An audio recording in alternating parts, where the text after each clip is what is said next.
Hi, this is Nancy Schwartz with GettingAttention.org, and I'm here today with a couple of fantastic authors. We're at 12 NTC out in San Francisco, and I grabbed them out of their hustle-bustle schedule because I wanted to have the opportunity to talk to them about their book. So we have Melanie Mathis on the right, Chad Norman on the left. Chad, could you show us what the book we're talking about today? So 101 social media tactics for nonprofits. And as you know, there are about 1 billion books out there for nonprofits and 1 billion other folks out there via blogs and e-newsletters telling people what to do.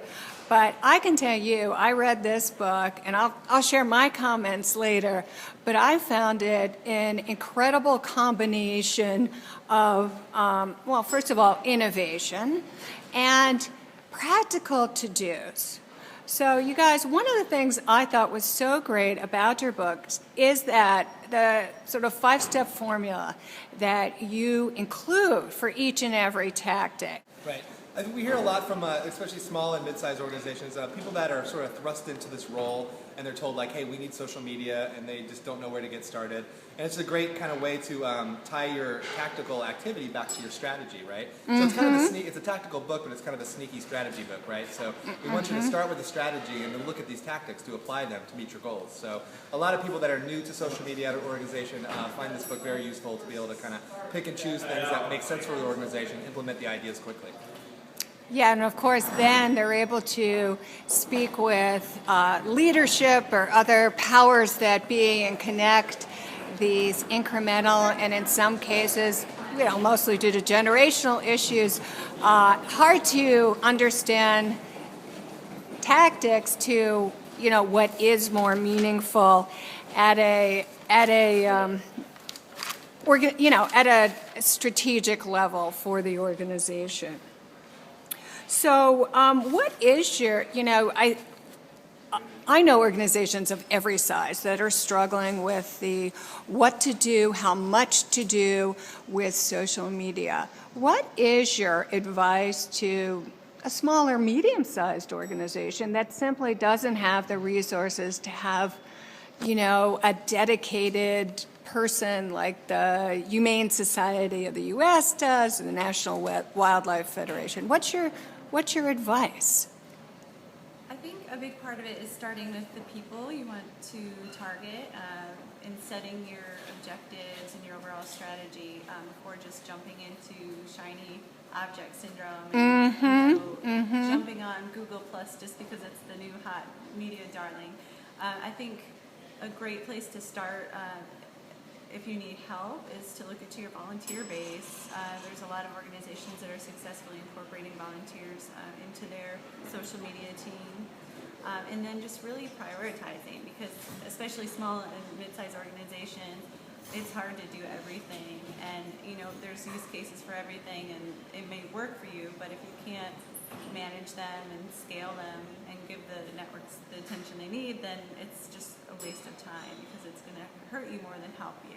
But that said, we also, you know, encourage organizations to at least claim their properties. So when they do in the future grow, they'll have that, and they won't have to come up with some goofy name for their organization. Right, so they get their @South Mountain Y Twitter handle, even if they're not on Twitter in any way right now. Yeah, that's a really good point. You can grow into it. Like we always preach a integrated approach to communication, right? So social media isn't the answer to everything. So as long as you kind of slowly build that platform and tie it into your email marketing, your web marketing, and everything else, you're going to have a good strategic platform going forward. And that's really key, especially with fundraising. Fundraising on social media, it happens.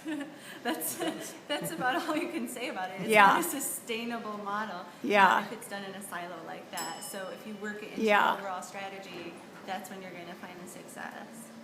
So how, you know, just at a practical level, how can you do that with, I mean, of course, you guys at Blackbaud, you have, you know, for your client organization, such a wonderful system for databases, for tracking all kinds of information about audiences and what what's the best way to reach them and when and that kind of thing.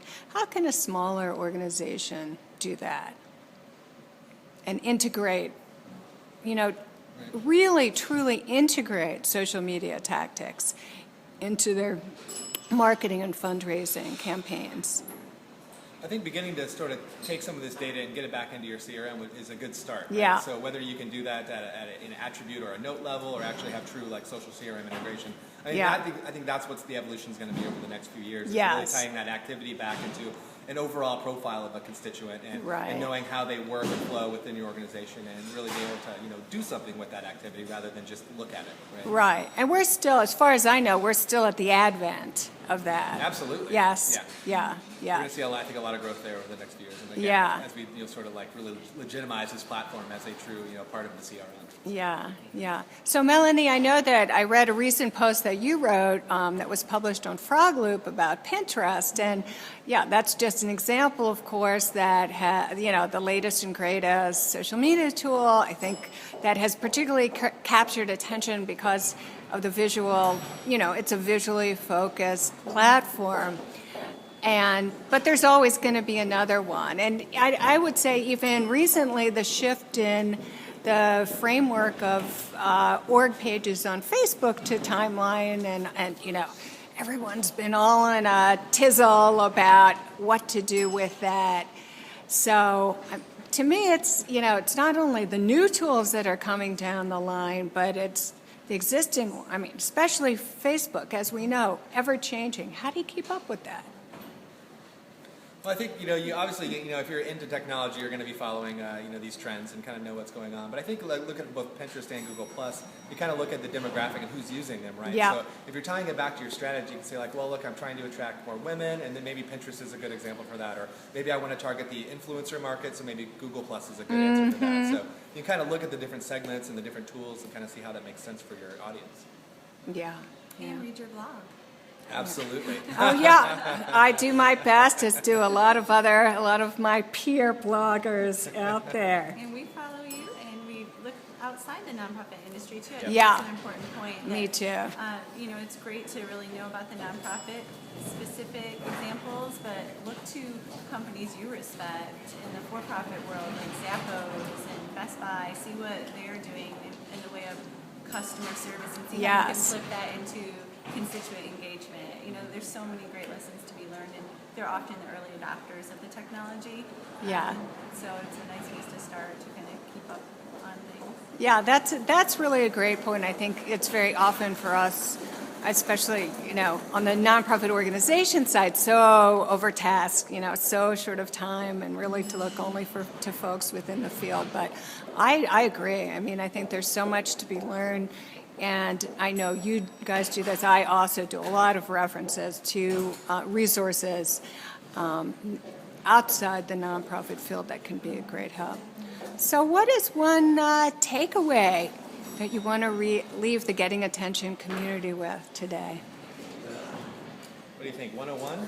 I think we should unveil 101. That's right. So the 101st tactic in the book is to get a strategy, right?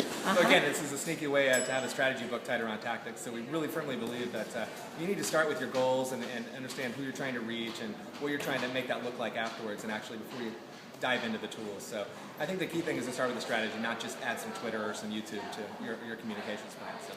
Well, you are talking to the right person on that one. Anyone who knows me in the blog knows I'm all about planning as a way to make the best use of your resources. Well, hold the book up again. I'm going to be, of course, linking to this on the post, but it is really a wonderful resource. I have read and reviewed several social media guides for nonprofits and also outside, for the rest of the world on the blog, and I can tell you this is the best stuff. So thanks so much, Melanie and Chad. I really appreciate your time today. Thank you.